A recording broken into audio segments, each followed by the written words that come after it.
That sets off what could be a long, grueling... অনির্দিষ্টকালের জন্য অচল যুক্তরাষ্ট্রের কেন্দ্রীয় সরকার। মার্কিন সিনেটে মঙ্গলবার তহবিল সংক্রান্ত একটি বিল অনুমোদনে ব্যর্থ হয় রিপাবলিক ও ডেমোক্রেট শিবির। মধ্যরাত পর্যন্ত ভোট এবং আলোচনা কোনো কিছুতেই একমত হতে পারেননি আইন প্রণেতারা। শেষ পর্যন্ত গড়ালো শাটডাউনে। ট্রাম্পের প্রথম মেয়াদে 2018-19 সালে শেষবার এমন পরিস্থিতির মুখে পড়ে যুক্তরাষ্ট্র।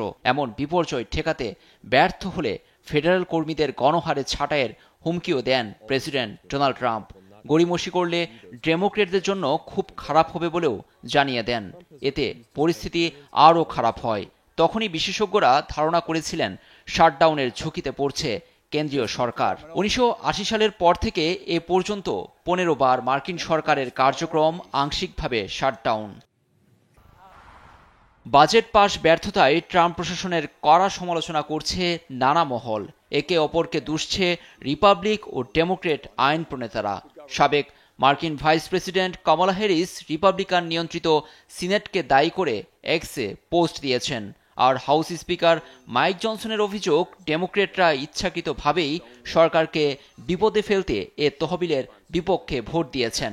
আর ক্যালিফোর্নিয়ার গভর্নর গ্যাভিন নিউসম ট্রাম্পকে একজন দুর্বল প্রেসিডেন্টের সঙ্গে তুলনা করেছেন। আংশিক শাটডাউনের ফলে বহু সরকারি কর্মচারীকে বেতন ছাড়া ছুটিতে পাঠানো হতে পারে এবং সরকারি কর্মসূচি ও সেবা কার্যক্রম সাময়িকভাবে স্থগিত থাকবে। তবে গুরুত্বপূর্ণ সরকারি সেবা যেমন সামাজিক নিরাপত্তা এবং খাদ্য সহায়তা চালু থাকবে। লুৎফর কবির, নিউজ ডেস্ক, দেশ টিভি।